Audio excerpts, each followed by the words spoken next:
kids, me and my wife, we can travel anytime. There's work. You have a very clear focus. When you have children, it becomes about them, not about you guys anymore. So that shift, it's a big one.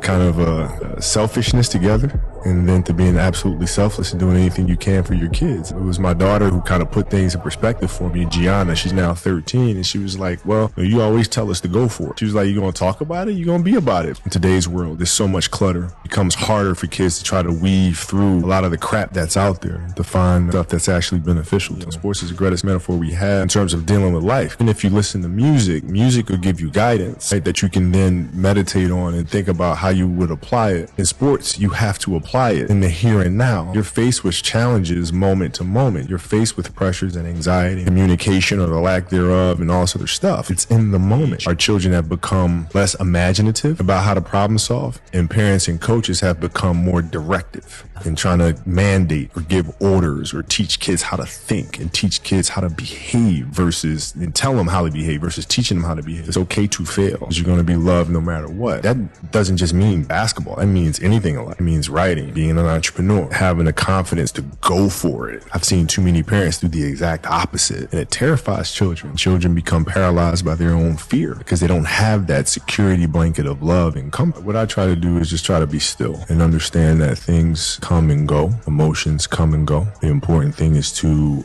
accept them all, to embrace them all, and then you can choose to do with them what you want versus being controlled by emotion. Then you understand that life has this cyclical nature. I couldn't compete with these kids. I had to look at it from a long term because I wasn't going to give up on the game. Patiently, I was able to catch them. It's just piece by piece, and it's the consistency of the work, which I feel like a lot of parents are missing today because we're not teaching that to our kids. We tend to say like kids don't want to do the work, but in reality, it's when we're failing them because we're not leading them the right way and teaching them.